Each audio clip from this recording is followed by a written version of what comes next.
Converge Fiber X Review 2024. So, ano yung speed niya ngayon? Ang speed niya is 250 Mbps pa rin.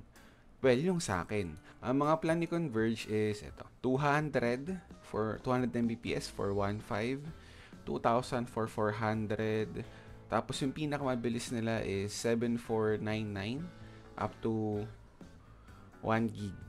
1 Gbps. For the games naman, as you can see sa ML, nag-range yung ping niya from 8 to 11 ms. Sa LoL, Valo, Dota, sobrang solid din po nito. Sa LoL, wala akong problema. Master Tier, Naxo, wow.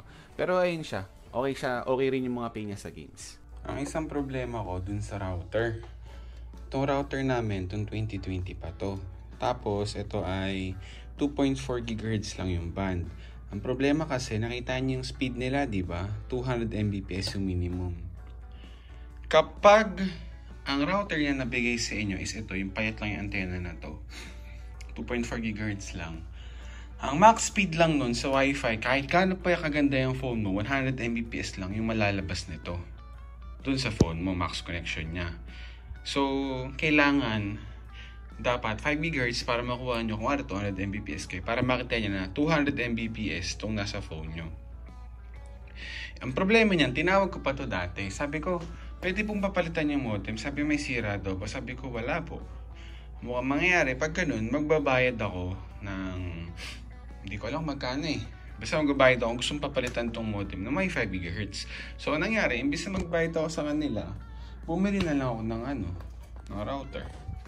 For the stability, for the whole 2023 actually, wala akong naging issue sa kanya. Wala akong naging issue na more than 2 days walang internet, more than 1 day wala po.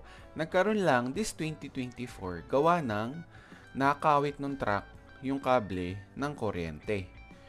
Nangyari po yun ay January 8. Okay, so eto na. Direkta na tayo sa customer service review. Ang masasuggest ko sa customer service, huwag kayong mag-i-email lang. Kasi kapag email lang, nakakalito yan, mabagal.